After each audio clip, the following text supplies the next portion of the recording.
Hello everyone, hope we're all good. Once again, thanks for all your support. Thanks to everyone who makes this platform possible, by the way. I felt like I was in a meeting then. Thanks to everyone who made this meeting possible. If you know, you know. Yeah, so going back years ago, I had this uncle called Freddie. Now we've all got an uncle. Uncle Nobbed, Uncle Dave, Uncle Freddie. Now Uncle Freddie was an ex-para. He was in three para. And he was based in Aldershot. Now he used to come, he'd be Mar's our oldest brother, and he was a bit of a loner. You know, he was never married, he'd never seen with a bird. You know, we never had no kids. You know, he'd turn up out the blue every now and then. You know, and he'd throw you a couple of pounds, and you know, he'd be the best uncle ever. Because a pound back then was like you were like a millionaire in the sweet shop. And I remember he lived up in Bournemouth.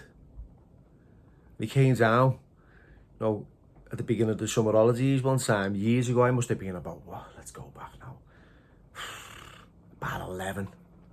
Yeah, it was about 11, 10, 11. And he's asked me mum, you know, my mum's got, you know, a lot going on at the time. And he said to me, mum, you know, I'll take your Billy up to Bournemouth for a couple of weeks during the summer holidays. And, you know, how do you feel about that? And she went, yeah, it's sad, you know. Pack your bags, Bill, you're going to Bournemouth.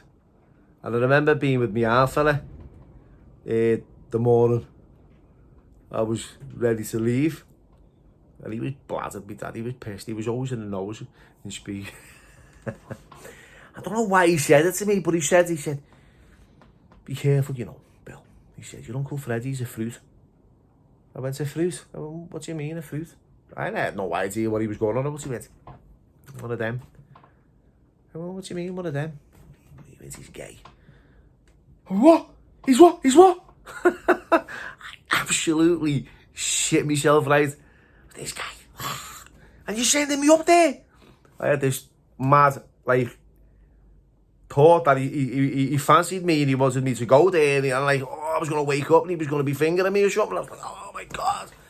So I was absolutely, like, terrified. And I'm on this, it's kind of like, if you don't know about someone, you're all right.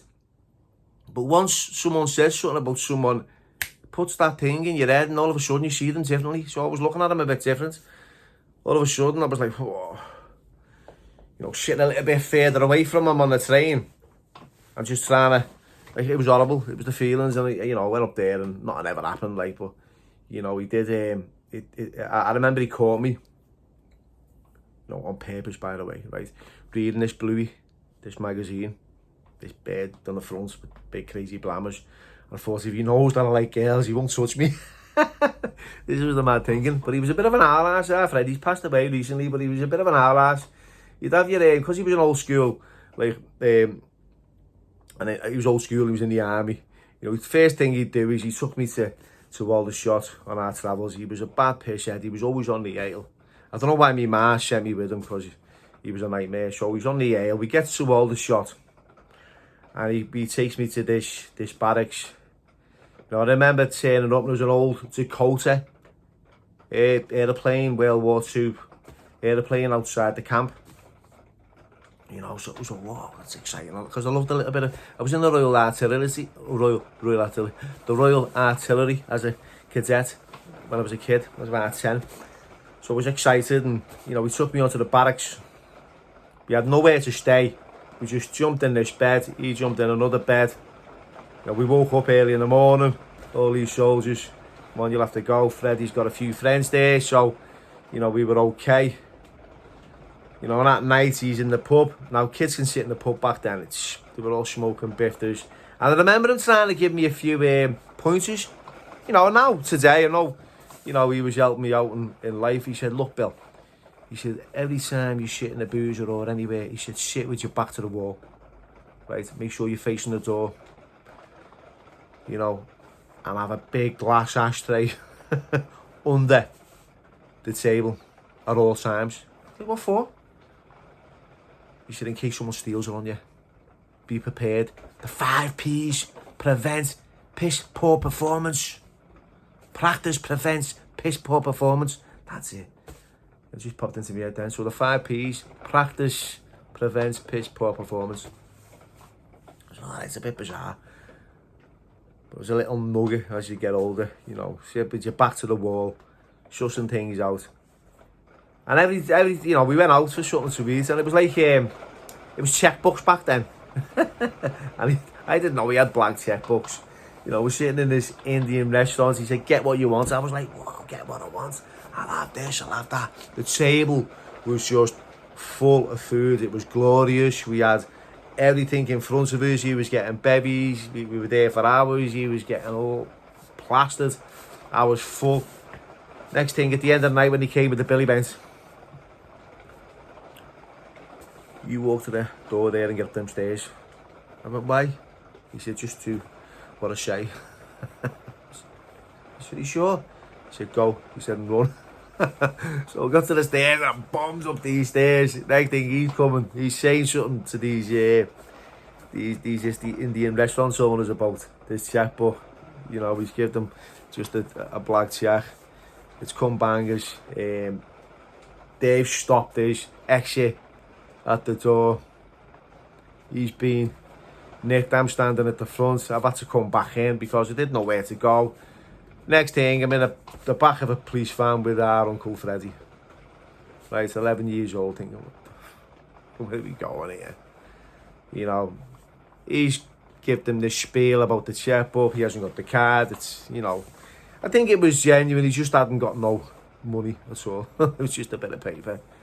You know, I think he got a little bit of it, selling off a little bit of a fine or something. I don't know. I wasn't paying much of attention. And then we're away. We're on our travels and we're up in Bournemouth, and he lived in this little bed sit in Boscombe. You know, and he'd have me walking all over, you know, Bournemouth City with his suitcases. I'm 11, I'm walking up hills. And he's saying to me, look, lean forward with your back, carry these bags like that. This is how we do it in the army. I'm not in the army, mate. I'm still in school. Leave me alone. Oh, it was the most painful 6 weeks of my life. And I remember one night I'm sitting in the bed sitting, you know, it's freezing because he had no dough and he had no eating or nothing, and it was absolutely cold for some reason. And I was in this sleeping bag. And then early hours in the morning, he was saying, oh, it is cold in here, Bill. So, I feel like I should jump in that sleeping bag with you. He was like, not happening.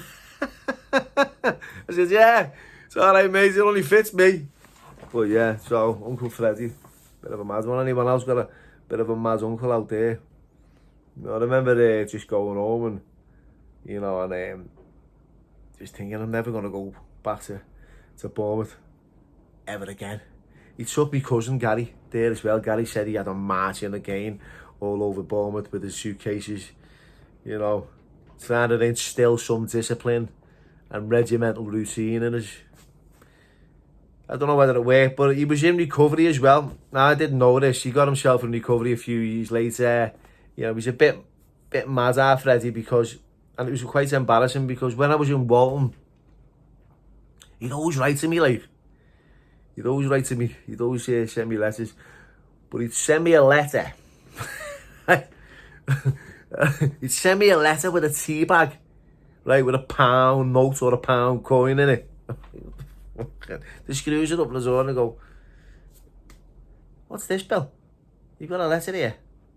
You know, and inside there'd be a tea bag sellotaped to the envelope with a £1 coin in it. I don't know. This is mad. He says, you'll have to write to your uncle and tell him to stop putting these tea bags in these envelopes with this money. You know, if he wants to send you any money, he needs to send you the postal order.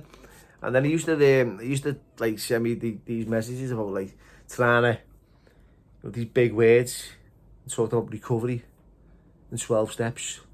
I know each day to him was a battle. You know, it wasn't really appealing, didn't seem attractive to me. I didn't want to get up and have to have a battle every day. That was the truth. You know, he said to me as well, he said, look, you know, you're addicted to drugs, Bill. He said, why don't you get out and just jump in front of a train? He said, and lose a couple of legs. He said, because you won't have nothing to worry about then. He was hard hitting with all this stuff, like. You know, and I was just thinking, fucking hell, yeah. You know, so. And Uncle in recovery, he was a bit of an eccentric. He lived a long life, and he's died recently. So R.I.P. Uncle Freddie.